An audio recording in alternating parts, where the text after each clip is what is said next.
Amigos, buenas noches, bienvenidos a 24 horas. El ex asesor del Ministerio de Transporte del gobierno anterior, implicado en el caso Sobornos 2012-2016, Yamil Massou, fue trasladado a la capital para que rinda versión tras evitar que saliera del país.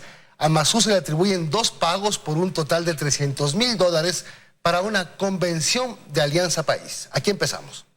El mismo día en el que debía rendir su versión por el caso Sobornos 2012-2016, el ex asesor de la exministra de Transporte, María de los Ángeles Duarte, Yamil Massou, fue retenido en Huaquillas, frontera con Perú, tras intentar salir del país. Inmediatamente fue trasladado hasta las instalaciones de la Fiscalía General en Quito para cumplir con la diligencia programada. Según su defensa, no se puede hablar de un intento de fuga, pues al momento sobre Massou no pesa ningún tipo de medida cautelar. Massou jamás ha estado enjuiciado y si no está enjuiciado, mal podía tener orden de prisión.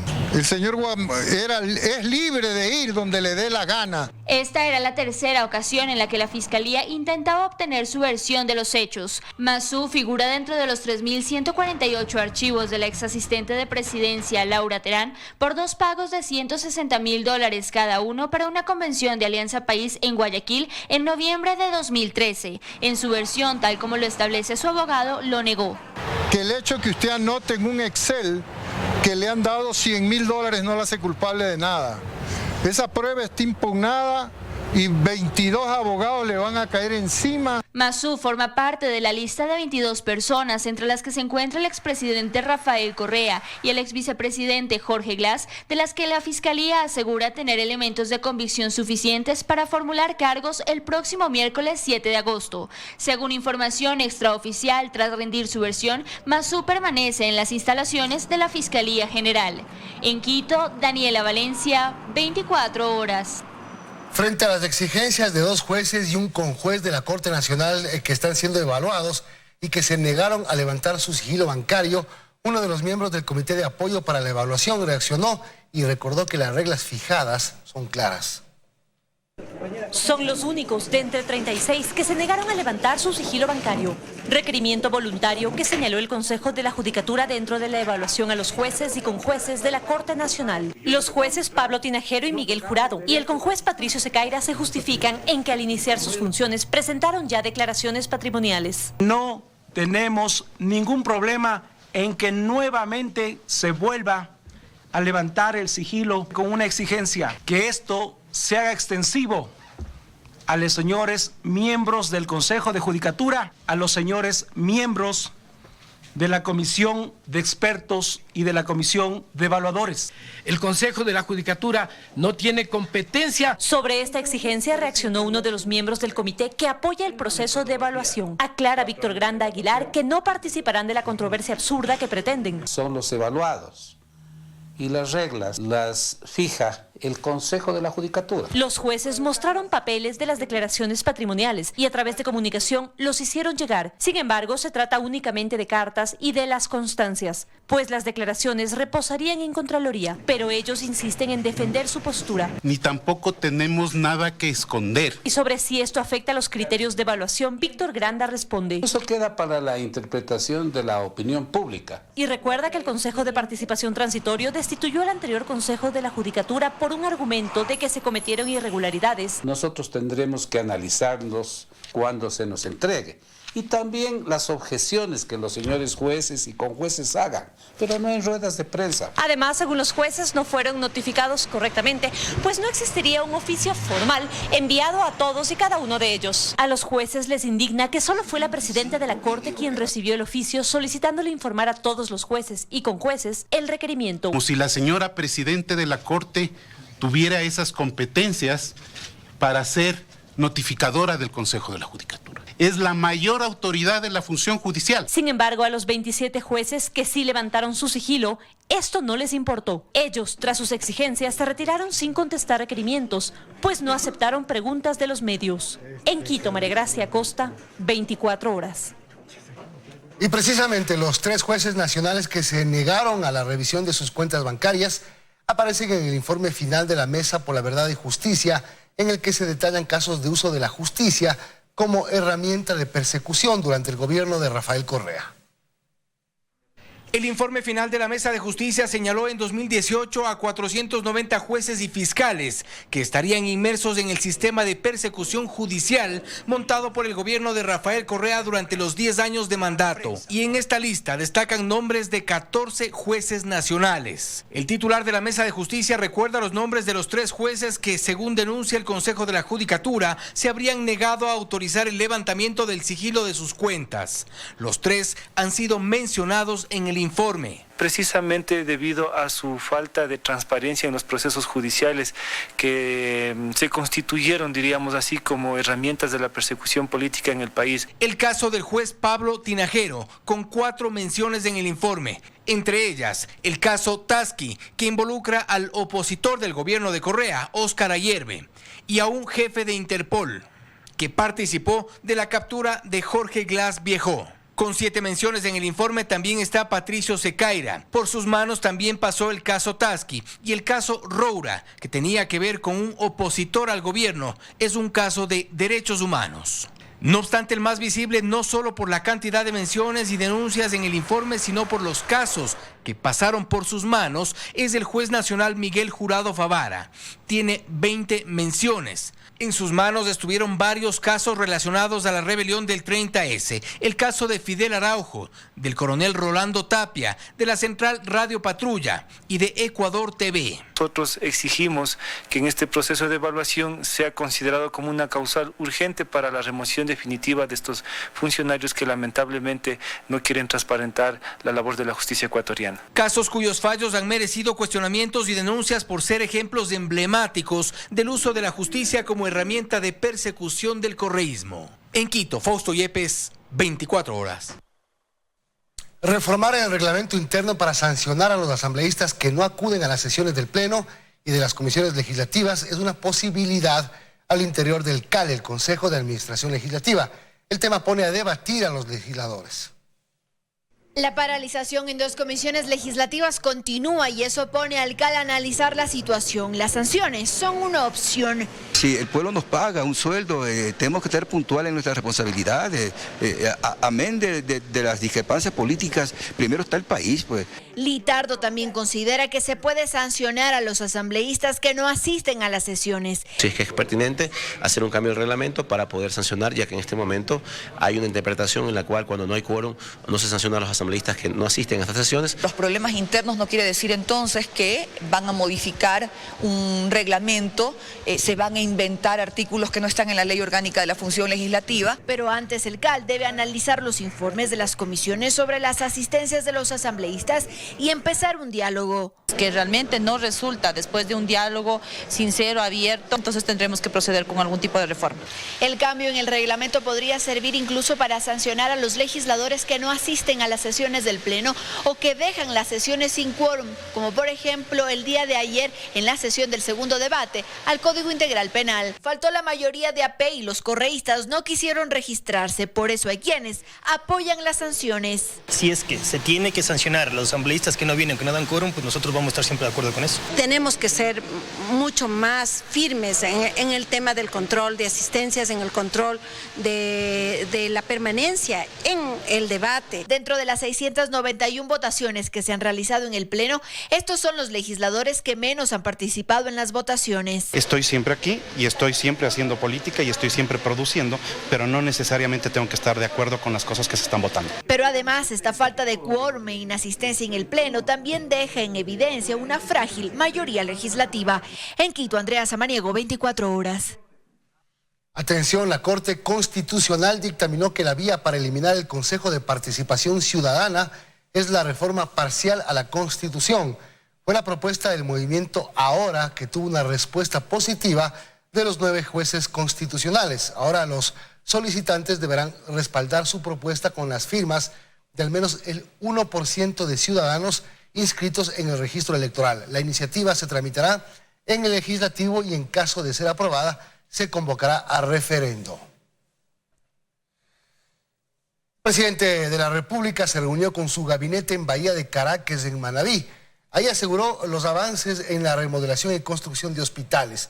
El presidente Moreno cuestionó el destino que el gobierno anterior le dio al dinero que recolectó para la reconstrucción de las provincias afectadas por el terremoto de 2016. Un discurso lleno de ofrecimientos, pero también de reclamos. Y es que Bahía de Caracas, una de las ciudades más afectadas por el terremoto del 2016, aún no puede recuperarse. El presidente Lenín Moreno recordó que el gobierno anterior recaudó más de 2.000 millones de dólares para la reconstrucción. No estaría por demás preguntar qué pasó con el dinero de la reconstrucción recolectado por el gobierno anterior, supuestamente para rehacer las ciudades afectadas por terremotos, y Bahía lo fue. Y aunque ya tiene poco más de 2 años en el poder, aseguró que su gobierno sí atiende a la ciudad. Además garantizó que ahora sí, Bahía de Caracas tendrá su hospital. El hospital de Bahía se hace porque se hace. Dispuse la entrega de 44 millones de dólares para la construcción del hospital. También, no se olviden, ofrecimos las vías de acceso a Bahía y están listas. Por 25 millones de dólares, el próximo mes se inaugurará. El vicepresidente de la República, Otto Sonnenholzner, dio más detalles de los avances en Bahía de Caracas. 19 millones de dólares, casi 20 millones de dólares para el alcantarillado de una ciudad que lamentablemente, a pesar de haber pasado tanto dinero por aquí, no cuenta aún con esa infraestructura básica. El gobierno junto a la banca privada otorgarán créditos productivos por más de 136 millones de dólares. Además, con nuevos y mejores planes turísticos, las autoridades intentan reactivar el sector. Se espera que en los próximos meses la ciudad sea visitada por más de 250.000 personas. La ciudad queda así a la expectativa de las nuevas promesas. En Bahía de Caracas, con cámara de Edison Choco, Joana Ramos, 24 horas. Seguimos con las noticias. Del proveedor del Troll Center de la Revolución Ciudadana recibe más de $300.000 en contratos con el municipio de Guayaquil. Las adjudicaciones las firmó la alcaldesa Cintia Viteri para el desarrollo de estrategias comunicacionales en redes sociales. Fueron identificados como parte del Troll Center del gobierno de Rafael Correa. Entre muchos otros, creadores del Patriota, uno de los trolls más duros en redes sociales cuando de atacar a opositores a Correa se trataba. Junto a Precrea de los hermanos Alvarado eran parte de las tropas cibernéticas de Ecuador. Ahora, el mismo proveedor del Troll Center de la Revolución Ciudadana es contratado por el municipio de Guayaquil. La alcaldesa Cintia Viteri adjudicó 2 contratos por más de $300.000. Juan Carlos Vázquez Lecaro y Javier Sarmiento Fierro son los propietarios de Cima Digital S.A., que aparece identificada en un estudio de Oxford como creadora de tropas cibernéticas o trolls en Ecuador, en el gobierno de Correa. La alcaldía de Guayaquil el 20 de mayo del 2019 adjudicó un contrato por $132.000 a Infotax S.A. y solo un mes después, el 20 de junio, otro por $180.000 a Maquia Contenidos. Ambas empresas administradas por Juan Carlos Vázquez Lecaro y la última de ellas, también por Javier Sarmiento Fierro, propietarios de la empresa que creó Trolls en el gobierno de Correa. El municipio de Guayaquil califica la necesidad de contratar estudios para la formulación de estrategias comunicacionales y servicios comunicacionales digitales para la difusión estratégica de proyectos, en la necesidad de retroalimentar a los ciudadanos sobre su gestión. Cima Digital de Juan Carlos Vázquez Lecaro obtuvo importantes contratos en el gobierno de Correa, en la presidencia, vicepresidencia, Ministerio del Interior, pero sobre todo en el Ministerio de Turismo cuando Vinicio Alvarado era ministro. Algo evidente en la cuenta de Twitter de Juan Carlos Vázquez, aunque últimamente las imágenes que se ven ya no son de ese político. Dayana Monroy, 24 horas. El Ministerio de Gobierno propone una evaluación trimestral de la ejecución del Plan Más Seguridad, además que el manejo integral esté a cargo del municipio de Guayaquil. Estos 2 puntos generan diferencias entre María Paula Romo y Cintia Viteri. Las diferencias empezaron por la redacción de esta cláusula, en la que la Corporación para la Seguridad Ciudadana del municipio de Guayaquil proponía que el convenio con el gobierno central se sujete a los procedimientos operativos que acuerden las partes, mientras que desde el ECU 911, que responde al gobierno central, se especificaba que el convenio se ejecutaría en base a los procedimientos y protocolos ya establecidos. Al no lograr acuerdos, el pasado 25 de julio el convenio no se firmó. 8 días después, las diferencias continúan. Este jueves, en su cuenta de Twitter, la ministra de Gobierno, María Paula Romo, anunciaba que todo estaba listo para la firma del convenio y adjuntaba parte del documento, en el que se detallaba que la operación de la central de llamadas del ECU 911 Guayaquil pasaba a manos de la Corporación para la Seguridad Ciudadana. De tal forma, las llamadas realizadas desde Guayaquil al ECU 911 serían enrutadas a la central de la corporación. En ese mismo tuit, Romo aseguró que el ministerio cooperará para que el municipio de Guayaquil, en un manejo integral de la seguridad, dé tranquilidad a los guayaquileños. Este inciso no fue del agrado de la alcaldesa de Guayaquil. Competencia que es constitucionalmente exclusiva del Estado. A Viteri también le disgustó que la ministra Romo haya dispuesto que el gobernador de la provincia, Raúl Ledesma, tenga las facultades de evaluar trimestralmente la ejecución de este plan. Ella sabía, porque estaba en el convenio, que todo esto es un proyecto por fases, que en la función pública no se puede comprar de un día para otro 8 millones de dólares en equipamiento. Como dijo la ministra, estoy seguro que vamos a poder acordar sensatamente un protocolo que le convenga a la ciudadanía. Por ahora, la firma del convenio para el retorno del plan Más Seguridad continúa en el aire. En Guayaquil, Carlos Acoto, 24 horas. El explosivo de alto poder que fue lanzado en la Facultad de Medicina de la Universidad de Guayaquil dejó graves daños. Las autoridades indicaron que los responsables serían sujetos que se oponen a los cambios que se ejecutan a manos de la comisión interventora. La explosión que se registró a las 7 de la noche este jueves alarmó a la comunidad académica en las instalaciones de la Universidad de Guayaquil. Durante las primeras horas de este viernes se pudo constatar los daños. La detonación dejó como resultado un foramen con un diámetro de 60 centímetros y profundidad de 14 centímetros. Los ventanales del edificio de la biblioteca se destruyeron, como también los del edificio de 3 pisos de la Escuela de Enfermería. Las ventanas y vitrinas de un bar que existe en el lugar también se dañaron. Roberto Pazley, rector e interventor de la universidad, acompañado de otras autoridades, recorrieron a verificar la destrucción que dejó el atentado. Ha sido un artefacto explosivo de gran poder.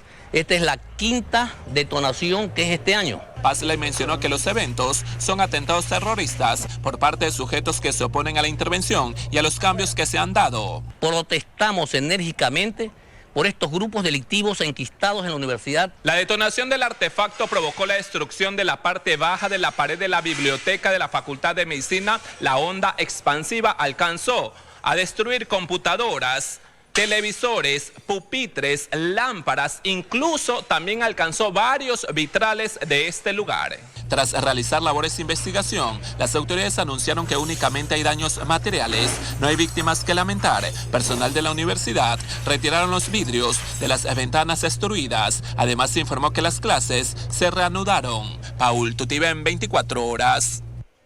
Las 6,3 toneladas de droga que fueron incautadas por la policía en este año, cuyo valor asciende a 240 millones de dólares, fueron incineradas esta mañana en las afueras de Quito. En este horno que alcanzan los 1000 grados centígrados, se incineró esta mañana 6.3 toneladas de droga, decomisadas desde enero hasta lo que va del año. Estamos destruyendo más o menos 240 millones de dólares, de las cuales el 90% de lo que estamos quemando es clorhidrato de cocaína, el 0,79% es pasta base, el 7,84% es marihuana y el 0,49% es clorhidrato de heroína. Pero estas 6.3 toneladas ingresan a las 32.6 toneladas que ya han sido incautadas e incineradas hace meses atrás. Una vez incautada la droga, los jueces de garantías penales tienen hasta 15 días para disponer la destrucción de esta droga. Lo que nosotros hacemos es cada semana emprender estos procesos de destrucción. Según las autoridades, esta sustancia iba a ser trasladada hacia América Central y Europa. Un bloque de estos de cocaína en Colombia, donde por lo general se produce, llega a costar $1.000. Si es que es trasladado acá a Ecuador, llegaría a costar $3.000. Si llegaría a América Central, el valor asciende a $15.000.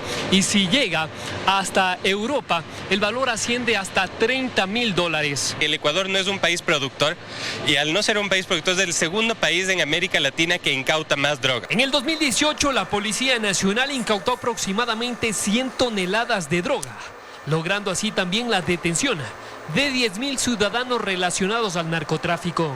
Hasta la fecha vamos 50 toneladas y nuestra proyección nos arroja que vamos a llegar a cifras similares. En Quito, Paul Coello, 24 horas.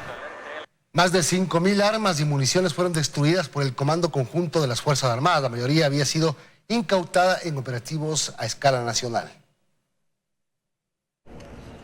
Desde pistolas, revólveres y rifles de fabricación industrial y artesanal, además de municiones, iban al horno para ser fundidas y por ende destruidas, como lo estipula el reglamento de la Ley de Control de Armas. Las más de 5.000 armas fueron incautadas en diferentes operativos realizados a nivel nacional entre el año 2018 y en lo que va de este año 2019. Y es que a pesar de haber prohibido desde el 2012 la fabricación de armas artesanales, según la policía, continúa el comercio de este tipo de armamento de forma ilegal en el país. Todavía existen armas artesanales que están seguramente en condición ilegal, por un lado. Por otro lado, el tráfico ilícito de armas es una constante, que lamentablemente no se la puede detener porque viene de forma ilícita y clandestina. De las 147.000 armas registradas, según una base de datos de las Fuerzas Armadas, 87.000 son de uso particular y las demás están divididas entre seguridad tanto en instituciones públicas como privadas, que están trabajando actualmente en una propuesta de ley para reformar la actual que data del año 1980 y que a su criterio requiere mejorías para restringir la importación de armas. Requerimos urgentemente una ley, un reglamento que esté adecuado a la época actual. La mayoría de los países de Sudamérica tienen en este momento restricciones casi absolutas en porte y tenencia de armas. Entonces, si abrimos la importación, obviamente eso va a dificultar a que esto se cumpla. Valerie Villalba, 24 horas. La Intendencia de Policía de Guayas realizó esta mañana operativos de control en varios puestos de comida de Guayaquil. La mayoría trabajaba en los bajos de algunos edificios en condiciones antihigiénicas, por lo que fueron suspendidos. En estas condiciones preparaban los alimentos en uno de los kioscos donde venden encebollados, bolones, tostadas y jugos. Este local, ubicado en los bajos del gobierno zonal, fue suspendido por no trabajar de manera higiénica. Falta del agua potable. Tenemos los kioscos, se pueden dar cuenta que carecen de un tema de higiene, la mayoría están sin guantes. El intendente general de la policía realizó varios operativos en diferentes puntos del norte de Guayaquil. Estuvieron también en los patios de comida de edificios donde venden todo tipo de alimentos. Tenemos hoy todo el día operativos en mercados, centros comerciales también que no están exentos. Todo esto tras el estudio que detectó coliformes fecales en comidas que se expenden en las calles de Quito, Guayaquil y Cuenca. Una investigación realizada por la Politécnica Nacional y la Universidad de Cuenca. La contaminación por coliformes fecales fue mayor en Guayaquil, donde la principal causa es la falta de lavado de manos. También hay problemas generados por la temperatura y el clima. Por esas características, Guayaquil es una gran incubadora microbiológica. Catalina García, 24 horas. Una mujer y sus 2 pequeños hijos fueron retenidos por 6 horas en el interior de su casa en el sur de Esmeraldas. Los 3 sujetos armados esperaban la llegada del padre de familia. Según el relato de la mujer, la pesadilla comenzó a la 1:30 de la tarde, cuando 3 sujetos se metieron en su casa ubicada en el barrio 24 de Mayo, al sur de la ciudad de Esmeraldas. Mi hijo entró tranquilo y de atrás de él se entraron esos manes y me pusieron pistola en la cabeza a mí y a los niños. Me dijeron que no hiciera bulla porque si no nos mataban. Intimidada, permaneció junto a sus 2 hijos menores de edad por 6 largas horas con los secuestradores, quienes revisaron la casa donde se apoderaron de dinero en efectivo y los documentos que encontraron. Que venían disque de Colombia. Como él es colombiano, mi esposo es colombiano, decían que solo querían hablar con él. Se me llevaron $170 que yo tenía guardado ahí para viajar a mi tierra. Al llegar el esposo, ya en horas de la noche, apagaron las luces e intentaron someterlo. Este opuso resistencia y logró salir a la calle pidiendo ayuda. Los vecinos salieron de sus casas. En el lugar, 2 armas de fuego quedaron como evidencia de lo sucedido. Se defendió como pudo. Dice que le dieron un machetazo. Miren, aquí lo agarraron, miren la sangre. Cuando yo llegué apagaron el foco y tenían una camiseta, una del Emelet y el otro una camisa negra en la cabeza. Sí, el man se me tiró encima y yo me agarré con él. Y luego el otro se vino por un lado y me trató de dar y a los 2 les di y ahí comencé a gritar, entonces salieron corriendo. A los pocos minutos la policía llegó al sitio, pero ya los antisociales habían logrado fugar. Según los vecinos, en un auto color concho de vino, donde los esperaban 3 sujetos más. El hombre fue llevado a una casa de salud donde se recupera de sus heridas, mientras la policía investiga el incidente. Desde Esmeraldas, Carlos Chamorro, 24 horas. Un agente de la policía resultó gravemente herido durante una persecución en el cantón La Libertad, en Santa Elena. Los delincuentes que se movilizaban en un vehículo lo atropellaron mientras intentaban escapar. Una persecución entre un agente de la Policía Nacional y unos sujetos que se movilizaban en un automóvil terminó en tragedia en la provincia de Santa Elena. El uniformado fue trasladado desde el cantón La Libertad hasta el hospital de la policía en Guayaquil. Por un procedimiento policial en actos de servicio, un compañero nuestro sufre un accidente, el cual es inmediatamente tratado en la provincia de Santa Elena y derivado de forma inmediata hasta el hospital institucional mediante un traslado sanitario aéreo en nuestra aeronave institucional. Sus familiares agregan que los sujetos habrían huido también por portar armas en el vehículo, que de no ser por el casco, no estaría vivo. El conductor estaba en estado etílico, estaba mareado, e incluso la persecución se da porque estaban armados. Ahí es que se pasaron el par y le tiraron el carro encima a matarlo. Y él cayó en un piedrero allí por el casco, está vivo. Hasta el momento, el uniformado motorizado presenta varias fracturas en su cuerpo tras ser atropellado. El diagnóstico es de un traumatismo cráneoencefálico grave, tiene fractura tanto del frontal, malar, tiene fracturas expuestas del miembro inferior derecho. Luego de la persecución que duró entre 8 y 10 minutos, los sujetos fueron puestos a órdenes de la justicia.